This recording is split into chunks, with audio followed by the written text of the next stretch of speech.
Alors, dans cette vidéo, on va voir ce que sont les nombres relatifs. Première chose qu'il y a à savoir par rapport aux nombres relatifs, c'est leur définition. Alors, pour faire simple, on va faire un petit schéma. On va considérer une grande famille de nombres. Et d'abord, dans cette grande famille, vous avez les nombres que vous connaissez depuis longtemps, c'est-à-dire, par exemple, plus 7, c'est la même chose que 7, ou alors 12. Et donc ça, ce sont des nombres positifs. Positifs parce qu'ils peuvent s'écrire soit avec un signe plus, soit sans signe. Et de l'autre côté, vous avez des nombres qui paraissent un petit peu particuliers en cinquième et qui sont les nombres négatifs. Ces nombres, vous pouvez les rencontrer par exemple quand vous regardez la météo. Quand on vous donne la température, on a par exemple des villes où il fait parfois moins 2 degrés. Donc ça, ce sont les nombres qu'on va appeler négatifs. Et on appelle ça les nombres négatifs parce qu'ils s'écrivent avec un signe moins. Toujours un signe moins. Les nombres positifs, on a le droit de mettre un plus ou pas de signe. Les nombres négatifs, c'est toujours avec un moins. On n'a pas le droit de l'enlever. Et donc, par exemple, on a moins 1,2. Ça, c'est un nombre négatif. Et mis ensemble, ces nombres positifs et ces nombres négatifs, ils forment une grande famille qu'on va appeler les nombres relatifs. Donc, qu'est-ce qu'un nombre relatif? C'est un nombre qui est soit positif, soit négatif. Et alors, il y a un seul nombre qui est un petit peu particulier, c'est le 0, qui peut être négatif et positif, peu importe, parce que moins 0 et plus 0, c'est pareil. Alors, pour s'entraîner, on va juste regarder la petite case ici. On va entourer en vert les positifs, en rouge les négatifs. Alors, on commence avec moins 12. Moins 12, il a un signe moins devant. Donc ça, c'est un nombre négatif. Ensuite, j'ai plus 7. Plus 7, il a un signe plus devant. Donc ça, c'est facile à reconnaître. C'est un nombre positif. Ensuite, on a moins 5,3.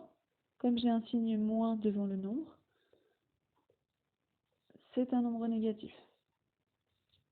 On continue avec 90. Ah oui, mais là, je suis un petit peu embêtée parce que j'ai pas de plus ni de moins devant. Je me réfère au petit bilan qu'on avait écrit ici. Si je n'ai pas de signe, on est dans les nombres positifs. Donc 90 tout seul, j'aurais très bien pu aussi l'écrire. Plus 90, ça aurait été pareil. Ensuite, j'ai 8,998. Bah ça c'est pareil, j'ai pas de signe devant. On vient de dire que pas de signe, ça voulait dire que je pouvais ajouter un plus. Donc on est dans les nombres positifs. Ensuite, j'ai moins 0,0001. Comme j'ai un signe moins devant le nombre, on est sur un nombre négatif. Plus 6,12, je vois le signe plus, c'est un nombre positif. Et moins 100, on voit le signe moins devant le 100, donc c'est un nombre négatif. Ces deux types de nombres, on va pouvoir les placer sur une droite gradue. Alors, des droites de ce type-là, vous en avez déjà vu. La seule différence, c'est qu'avant, elles commençaient au niveau du 0. Mais quand on regarde les températures qu'on vous donne à la météo, quand il fait moins 2 degrés, en fait, c'est une température qui est en dessous de 0. Donc, pour placer un nombre relatif sur une droite graduée, on va placer à gauche du 0 les nombres négatifs et à droite du 0 les nombres positifs. Si je regarde, ici j'ai 0. La première grande barre ici, ça forme une unité, donc là j'ai le nombre plus 1. Ensuite, les petites graduations ici que vous voyez, comme elles découpent une unité en 10 parties égales, ce sont des dixièmes.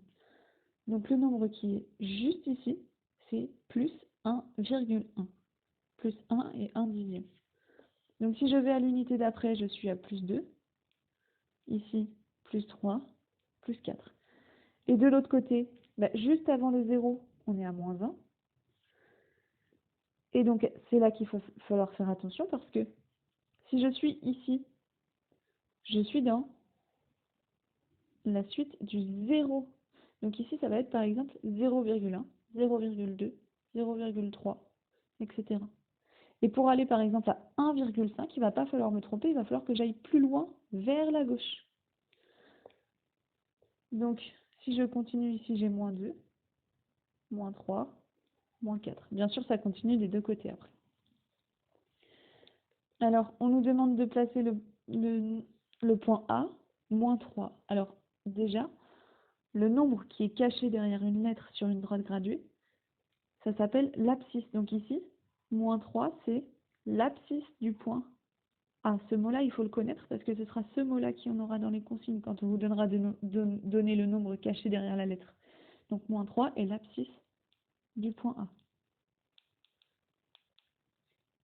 Donc si je veux placer le point A d'abscisse moins 3, il me suffit d'aller du côté des négatifs, à 3 graduations avant le 0, et on arrive ici. Donc je mets la lettre E, je mets un petit trait déjà, et je mets A. Ensuite, je dois placer B d'abscisse plus 2, donc je suis à droite du 0 dans les positifs, à 2 graduations après le 0, et je mets la lettre B. On continue avec moins 1,4. Alors, moins 1,4, 1,4 c'est entre 1 et 2. Là, on est dans les négatifs, donc ça veut dire que je vais être sur cette partie-là. Et moins 1,4, je me mets à moins 1 et je recule encore de 4 petites graduations. Alors là, c'est pas très précis, mais ici, on a le point C. Sur une feuille, on peut faire beaucoup plus précis. On se met tout pile sur la 4e graduation. Et ensuite, on a le point D, moins 2,9. Alors, 2,9, c'est entre 2 et 3. Donc, moins 2,9, ce sera entre moins 2 et moins 3. Donc, je pars de moins 2. Et j'avance encore de 9 graduations vers la gauche. Et là, j'ai le point D. Donc ça s'appelle placer des nombres relatifs sur une droite graduée. Le mot à connaître, c'est le mot abscisse. On continue avec la dernière partie de cette vidéo sur la comparaison des nombres relatifs. Alors, comparer, ça veut dire savoir lequel est le plus grand, lequel est le plus petit. Alors, si je regarde ici, on a dit que s'il faisait moins 2 degrés, comparé à une ville où il fait par exemple 5 degrés, il va faire plus froid là où il fait moins 2 degrés. Donc, ça veut dire que les nombres négatifs seront toujours plus petits que les nombres positifs.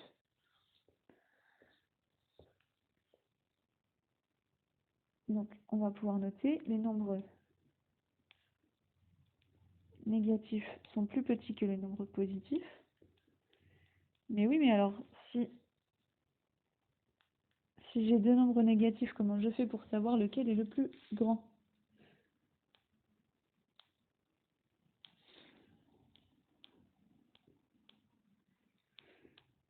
Alors, on va prendre un exemple. Si j'ai par exemple moins 4 et moins 2, lequel est le plus grand? Ça veut dire, c'est la même question que si je vous demande, dans la météo, si j'ai une ville où il fait moins 4 degrés et une ville où il fait moins 2 degrés, où est-ce qu'il va faire le moins froid? C'est dans la ville où il va faire moins 2 degrés. C'est-à-dire que moins 2 est plus grand. Et la règle à retenir, c'est que le nombre le plus grand, ce sera toujours le nombre le plus à droite. Alors la droite, c'est par là. Hein. Celui qui est le plus à droite sur la droite graduée sera plus grand. Donc le nombre le plus grand est toujours le plus à droite. Ça, c'est à retenir. Donc les deux règles que je viens de noter sont à apprendre.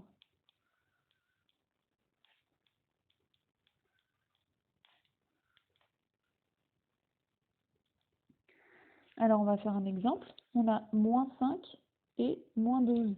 Pour vous aider, on fait une droite graduée.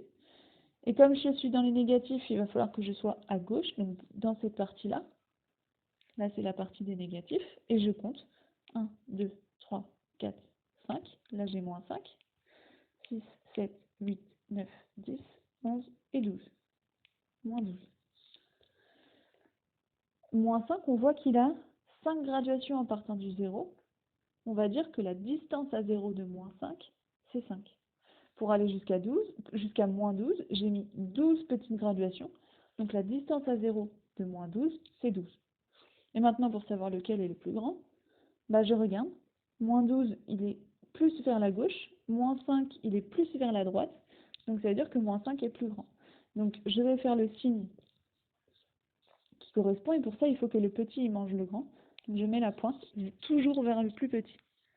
Donc là, c'est moins 12 le plus petit. Ensuite, entre 4 et moins 7. Ben, là, c'est plus facile parce que 4 est positif, moins 7 est négatif.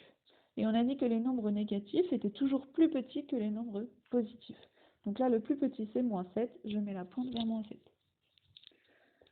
Ensuite, j'ai moins 8,5 et moins 8. Si je place mes nombres, moins 8,5, il va être par là. Et moins 8, il est là. Alors, celui qui est le plus à droite, c'est moins 8. Donc, moins 8 est le plus grand.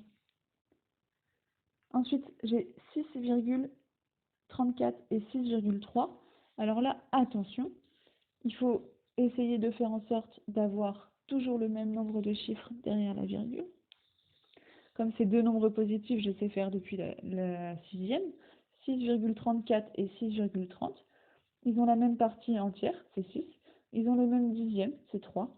Et par contre, j'ai 4 centièmes à gauche, 0 centième à droite. Donc 4 centièmes, c'est plus grand que 0 centième.